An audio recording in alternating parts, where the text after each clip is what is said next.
always interested to see who has a decent story as to how you became a Jets fan, because we don't choose this. I feel like it chooses us. Nobody wants to look in the mirror and say, hey, you know what I'm going to do for the next 25 years? I'm going to make myself miserable by rooting for one team. Like when I was growing up, my Uncle Bobby had a Joe Montana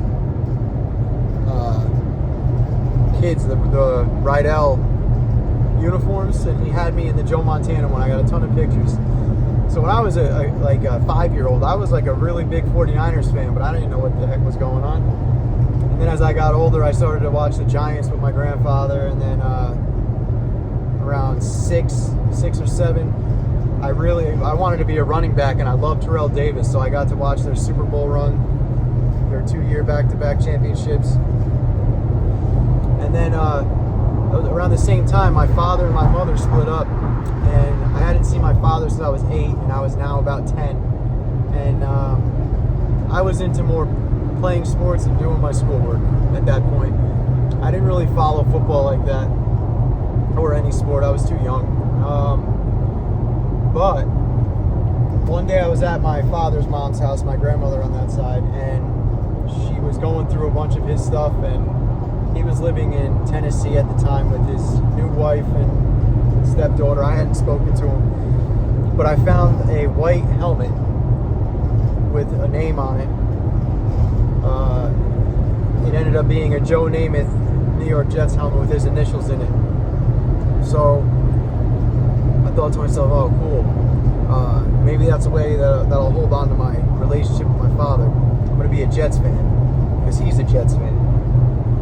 So when I was 10, this is like right around the time of the Monday Night Miracle game, and that was actually the first game that I watched, and I was absolutely hooked. That comeback was insane. I'll never forget it. I was like just old enough to really care about it, to really care and get into football like that. So I got to see that game. It's the first live game experience that I remember actually seeing. The next one was the Bledsoe hit that led to Brady. And, who would have thought that would have turned into what it turned into? But those are the first 2 moments that I remember as 3 moments, the helmet and those 2 games, that I remember really falling in love with this team. And for the next 15 years, I didn't miss a game, man. My aunt and uncle, I was living with them at the time when I was like 13, and we had like complete Sunday shutdown where they'd order wings and pizza, and my friend Sean, who was a Falcons fan, would come over, and we'd have 2 TVs set up watching both games. And growing up, football is what I lived for, and now I still do it. I love it. But now I'm into more of the analytical stuff. I enjoy keeping up with all the stats and stuff. But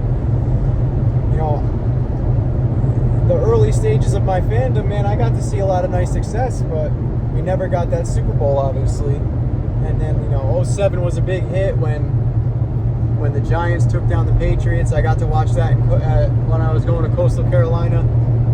That was pretty cool. I was with a bunch of Patriots fans, and obviously I was so excited to see them lose, and they did. And then, 15 years from when I found that helmet, I finally got in contact with my dad, and I went down to Tennessee to see him. And I'm wearing a Jets shirt. I get down there to the Waffle House in Bristol, Tennessee, or right outside of Bristol. And my dad gets out of his car. I get out of my car. The first thing he says to me is like, man, why are you wearing that shirt? And I was like, because, man, I found your Joe Namath helmet when I was a kid, man. I've been a Jets fan ever since. And he's like, son, I've been a fan of the Giants my entire life. I got that thing to beat up with the boys. So, at that point, I'm 15 years deep already as a miserable Jets fan. I have to keep it going now, right? But I had gotten down there right before the second Super Bowl. The Giants played the Patriots, and I got to watch that with him. And that's the only game that I got to watch with my father ever was that game, because he passed away soon after. But it's funny how little moments like that impact such a long portion of your life, man. Like I got into that. I got hooked right in all over a helmet for no reason at all. And it's like I was destined to be a Jets fan, man. this team it teaches you a lot with how to deal with life on life's terms. It's impossible to be overexcited, and right now I'm a little overexcited. I'm trying to reel myself back in because there's been countless amounts of times where I have thought we were going into a season and we were going to absolutely smoke everybody, and it just didn't happen. So I'm asking all you guys not to get your expectations up too high, but it's kind of hard. You know, we have a very good roster. I'm hoping to see some more moves at safety, maybe one. But at the same time, like I said, I kind of like Tony Adams, but I want to see more from him before we just throw him into the fire.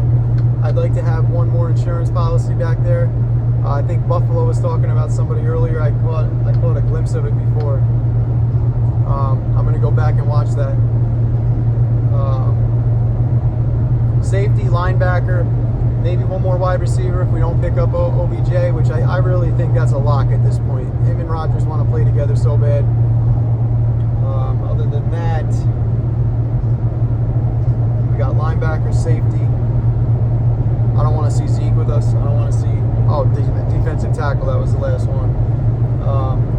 But those three moves on defense are huge for us. I think that linebacker, safety, and D-tackle are going to be absolutely clutch. And then, obviously, the offensive line. I think those are the four main positions that we're going to be really looking for. And I'm okay with getting some rookies if you throw in at least one veteran on the offensive line with whatever rookie we pick up. You know, we need that to be really solid this year. Luckily, with getting Rodgers, we don't have to focus on somebody running around circles in the backfield, you know, making it harder on our offensive line. That's good. At D-tackle, I touched on it the other day. You know, Q is going to make whoever's next to him look way better than he actually is, and that is a blessing for us. I want to see the Super Squish Brothers in action heavy this year. That deal, I think it's going to get done, his extension, somewhere in the 22 to 23 range. I'm not a salary cap guru, but I know it isn't fake, but I also know that it's very, very manipulative. It can be manipulated. I don't know if that's the word I needed. But I know that you can manipulate the cap to your own liking, and I think JD is the best in the business with that. You're going to see a lot of backloaded contracts and void years coming up, but I'm really looking forward to this season. I'm really looking forward to making some more of these videos and getting comfortable and going live soon. I really want to go live because it's kind of difficult to just talk out loud amongst yourself with a camera or your phone recording you. I need some interaction, but I'd rather get my setup done first. But I hope you guys enjoy this. I hope I make some sense, and have a nice day.